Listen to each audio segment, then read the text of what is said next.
अस्सलाम वालेकुम दोस्तों, सऊदी अरब के आज की ताज़ी फटाफट और बड़ी ख़बरों में आपका स्वागत है। मैं मोहम्मद साकिब और आप देख रहे हैं गल्फ लाइव हिंदी।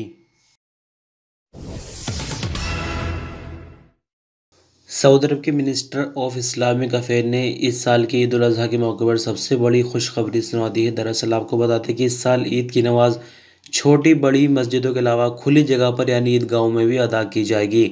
अखबार 24 के मुताबिक सऊदी मिनिस्टर का कहना है कि ईद उल अज़हा की नमाज के मौके पर कोरोना वायरस से जो बचाव के लिए एसओपीज बनाई गई है उनकी पूरी तरह से पाबंदी करनी होगी। उन्होंने कहा कि ईद उल अज़हा की नमाज सूरज निकलने के ठीक 15 मिनट बाद सऊदी अरब के सभी इलाकों में अदा की जाएगी। उन्होंने आगे इस बात की भी हिदायत की है कि सब लोगों को जो एसओपीज बनाई गई है उनकी पाबंदी करना होगी। जो मेंटेनेंस करने वाली टीम है वो सभी मस्जिदों का जायजा लेंगी, खासकर छोटी मस्जिदों का, कि वहाँ पर ईद की नमाज हो सकती है या नहीं, क्योंकि जो एसओपीज बनाई गई मिनिस्ट्री ऑफ हेल्थ की तरफ से उनको भी पूरी तरह से फॉलो करना होगा।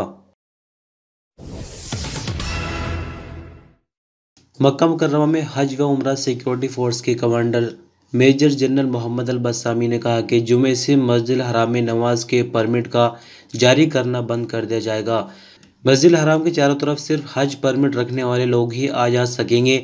अभी तक मस्जिद हराम में नमाज के लिए परमिट जारी किए जा रहे हैं जो कि जुमे से पूरी तरह बंद हो जाएंगे। मक्का मुकर्रमा जैसे ही नमाज के परमिट बंद किए जाएंगे और आम तौर पर जो नमाजें आते हैं उनका आना जाना बंद होगा, उसी के साथ हाजियों के स्वागत का सिलसिला शुरू हो जाएगा। अलवतन अखबार के मुताबिक अलबसामी ने कहा कि हज मौसम के हवाले से जिन स्कीमों का ऐलान किया गया है उन सब का मकसद हाजियों को बेहतरीन सर्विसेज देना है। उन्होंने उम्मीद जाहिर की है कि सऊदी गवर्नमेंट और संबंधित विभागों के द्वारा जो स्कीमें बनाई गई है उनको कामयाब बनाने के लिए हज पर आने वाले सऊदी शहरी और यहाँ रहने वाले अजनबी यानी जो भी लोग हज पर आएंगे वो भी अपना हिस्सा इसमें डालेंगे और हज मौसम को पूरी तरह से कामयाब बनाने में हमारी मदद करेंगे। सऊदी अरब में मोबाइल यूज़र्स के लिए एक बड़ी खुशखबरी है। सऊदी अरब ने दो नए mobile virtual network operator MVNO को लाइसेंस जारी कर दिए हैं। सऊदी अरब के टेलीकम्युनिकेशन मार्केट में लगातार कंपटीशन का सिलसिला जारी है, जिसके चलते ग्राहकों को बड़े फ़ायदे मिलने वाले हैं। Saudi communication and information technology CITC की तरफ से नए licence integrated telecom mobile company ITC mobile और फ्यूचर नेटवर्क्स कम्युनिकेशन को जारी किए गए हैं। साल 2014 से अब तक सऊदी अरब की कम्युनिकेशन मार्केट में CITC की तरफ से 4 लाइसेंस टोटल जारी किए जा चुके हैं। इससे पहले कमीशन की तरफ से वर्जन मोबाइल और इत्तेहाद कंपनी को लाइसेंस जारी किए गए थे। MVNO लाइसेंस रखने वाली कंपनी को voice calls, internet, SMS, voice mail और मीडिया सर्विस ग्राहकों को दे सकते हैं। CITC के डिप्टी रेगुलेटरी और कमीशन सेक्टर के governor Umar Abdul Rahman Al Rajaji के मुताबिक आम टेलीकॉम कंपनियों की तरह वर्चुअल ऑपरेटर्स के पास अपना फ्रिक्वेंसी स्पेक्ट्रम या मोबाइल टावर और ऑप्टिकल फाइबर इंफ्रास्ट्रक्चर नहीं होता। यानी थोड़ा सा आपको समझा दें कि जिस तरह से सऊदी अरब में 3 पुरानी कंपनियां हैं, मोबाइल, जैन और STC, तो नेटवर्क तो ये उसी के इस्तेमाल करेंगे जो नई कंपनी आने वाली है, लेकिन जो प्लान होंगे उससे डिफरेंट होंगे, यानी जो ऑफर होंगे वो अलग होंगे और ग्राहकों को काफ़ी फ़ायदा मिलेगा। सरकारी कंपनियों और 51% या उससे ज़्यादा सरकारी शेयर रखने वाली कंपनियों में मेंटेनेंस और कंपनी चलाने वाले विभागों के वर्करों की सऊदेशन प्रोग्राम के तहत 71,000 से ज़्यादा सऊदी शहरियों को 2 साल में रोज़गार मिल गया है। सरकारी रिपोर्ट के मुताबिक इस प्रोग्राम का आगाज़ 2 साल पहले किया गया था और ये नतीजे मई 2021 तक के हैं। अल इक्तिसादी अखबार के मुताबिक सरकारी कंपनियों और कम से कम 51% सरकारी शेयर रखने वाली कंपनियों में मेंटेनेंस और ऑपरेशनल एम्प्लॉयज़ की सर्वेक्षण का प्रोजेक्ट अमल में लाने के लिए 6 सरकारी विभाग हिस्सा ले रहे हैं, जिनमें मिनिस्ट्री ऑफ ह्यूमन रिसोर्सेज के अलावा मिनिस्ट्री ऑफ फाइनेंस और दूसरी तरह के 4 और संबंधित विभाग शामिल है। ये सभी विभाग मिलकर काम करते हैं और मार्केट में देखते हैं कि कहाँ पर सऊदियों को लगाया जा सकता है, यानी कहीं अगर सऊदेशन करनी है तो ये प्लान तैयार करते हैं और फिर सऊदियों को ट्रेनिंग वगैरह बाकायदा फ्री दी जाती है और उनको जॉब पर बैठाया जाता है। हज सिक्योरिटी फोर्स के प्रमुख जनरल जायद अल तिबियान ने कहा कि मक्का मुकर्रमा और मशार मुकद्दसा में हज परमिट के बिना किसी को भी एंट्री नहीं मिलेगी। सबक न्यूज़ के मुताबिक उन्होंने कहा कि मक्का मुकर्रमा के साथ साथ मशार मुकद्दसा के चारों तरफ सिक्योरिटी चेक पॉइंट बनाए गए हैं, जहां पर मुस्तैद स्टाफ हर वक्त मौजूद है। इस साल हाजियों की तादाद लिमिटेड है, जिन लोगों को हज परमिट जारी हुआ है उनके अलावा किसी को भी मशार मुक़द्दसा नहीं जाने दिया जाएगा। उनका आगे कहना था कि मक्का मुकर्रमा में हाजियों के स्वागत के लिए 4 सेंटर बनाए गए हैं। देश भर से आने वाले हाजी पहले इन सेंटर पर पहुंचेंगे। जिन लोगों के पास हज परमिट है उन्हें भी हरम जाने से पहले अपने सेंटर पर जाना होगा, यानी वहां पर रजिस्ट्रेशन कराना होगा और फिर स्पेशल बसों के ज़रिए उनको हरम शरीफ लाया जाएगा। यानी आपको बता दें कि जो मक्का मुकर्रमा की एंट्री है वहीं पर 4 सेंटर बने हुए हैं और जो हाजी हज के लिए बुकिंग करा चुके हैं, पैसे वगैरह भी दे चुके हैं, पहले उनको अपने सेंटर पर जाना होगा। यानी उनके पास जो डॉक्यूमेंट्स होंगे उन पर सेंटर का नाम लिखा होगा, तो सेंटर में जाने का रजिस्ट्रेशन कराना है और फिर स्पेशल बसों के ज़रिए उनको हरम शरीफ पहुँचाया जाएगा। सऊदी अरब के पासपोर्ट डिपार्टमेंट यानी जवाज़ात से एक अजनबी वर्कर ने सवाल किया है कि उसके पासपोर्ट में 83 दिन बाकी है, तो क्या ऐसे में एग्जिट एंट्री वीज़ा यानी छुट्टी लगाकर घर जाया जा सकता है। तो इस पर जवाज़ात की तरफ से कहना यह है कि एग्जिट एंट्री वीज़ा जारी करने के लिए कम से कम आपके पासपोर्ट में 90 दिनों का टाइम होना चाहिए। एग्जाम्पल के लिए आपको बता दें कि अगर कम से कम 60 दिनों के लिए भी छुट्टी पर जाना है तो उससे ज़्यादा का टाइम होना चाहिए। इसीलिए जवाज़ात की तरफ से कहा गया है कि 90 दिन होने चाहिए, क्योंकि आपको पासपोर्ट एक्सपायर होने से पहले पहले सऊदी अरब वापस भी लौट कर आ जाना है।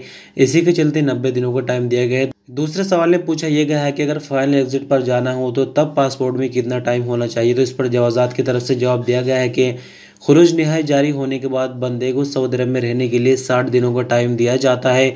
तो 60 दिनों के हिसाब से यानी खुरूज नहायत जब जारी कराना है तो उस टाइम पासपोर्ट में 60 दिनों से ज़्यादा का टाइम होना चाहिए। और एक बार अगर खुरूज नहायत जारी हो जाता है तो फिर कोई मुश्किल नहीं होती। 60 दिन बंदा सऊदी अरब रुक सकता है, यानी 60 दिन के अंदर अंदर सऊदी अरब से जा सकता है। लेकिन अगर पासपोर्ट के अंदर 60 दिन से टाइम कम है तो किसी भी कंडीशन में खुरूज नहाई नहीं लगेगा। उसके लिए पहले पासपोर्ट को रिन्यू कराना होगा, नकल मालूमात होगी और फिर जवाज़ात के ज़रिए खुरूज नहीं लगाया जा सकेगा। यानी फिर से आपको जानकारी एक बार रिपीट कर दे कि अगर एग्जिट रेंट्री वीज़ा पर जाना है तो पासपोर्ट में कम से कम 90 दिन होने चाहिए, भले ही आपको 1 महीने के लिए एग्जिट रेंट्री वीज़ा पर जाना हो। दूसरी कंडीशन ये है कि अगर आपको खुरूज नहाई जाना है तो कम से कम 60 दिन का टाइम पासपोर्ट में होना चाहिए। बीते दिन हम न्यूज़ में बात कर रहे थे ट्यूनीशिया के संबंध में कि किस तरह से ट्यूनीशिया के अंदर इस वक्त कोरोना फैला हुआ है और नए केस और मरने वालों की तादाद लगातार वहां पर बढ़ती जा रही है।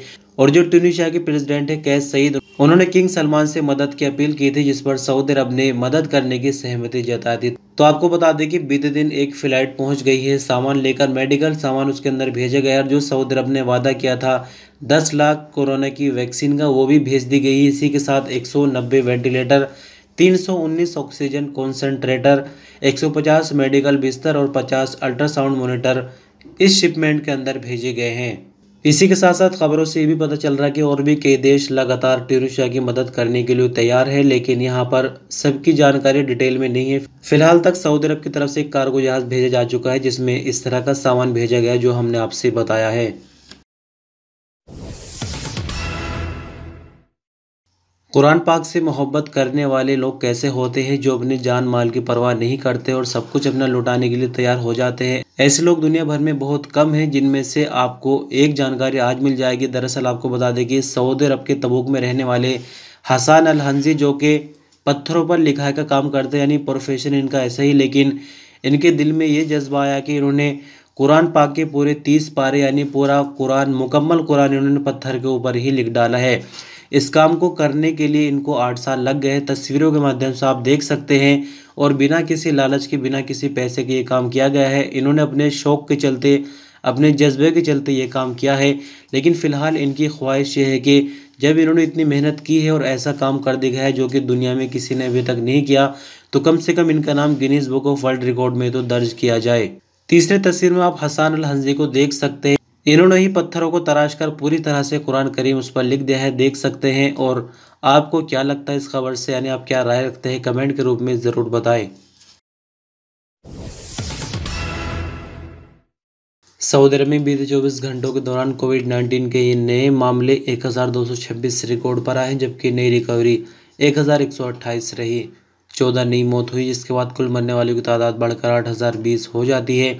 एक्टिव मामलों की बात करेंगे तो इनकी तादाद 10,929 है, जिनमें से 1430 क्रिटिकल केसेज जो कि हालत नाजुक की वजह से आईसीयू में। अब तक सऊदी भर में 5,04,960 लोगों में कोरोना पॉजिटिव पाया गया है, जबकि 4,86,011 लोग इससे ठीक भी हो चुके हैं।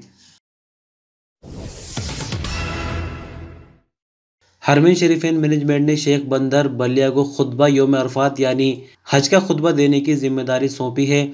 सऊदी प्रेजेंसी यानी एसपी के मुताबिक हरमैन मैनेजमेंट ने कहा कि मस्जिद हराम के खतीब और इमाम शेख बंदर बलिया यौम वकूफ़ अरफा यानी हज के दिन खुतबा देंगे और नमाज की इमामत भी कराएंगे। जानकारी के लिए बता दें कि 9 ज़िलहज्जा को वकूफ़ अरफा के दिन ज़ोहर और असर की कसर नमाज पढ़ाई जाती है। इस मौके पर मैदान अरफात की मस्जिद नमरा में हाजी एक साथ जमा होते हैं, खुतबा हज सुनते हैं और ज़ोहर व असर की नमाज एक साथ अदा की जाती है। इसके बाद सूरज छिपने तक हज का रुकन आज़म वकूफ़ अरफात अदा किया जाता है। और अंत में बात करेंगे मौसम की। सऊदी अरब के मौसम विभाग का कहना है कि जुमेरात 15 जुलाई को नजरान, जीज़ान, नसीर और बाहा के पहाड़ी इलाकों में तेज़ रेतीली हवाएं चलेंगी और बारिश की भी उम्मीद है।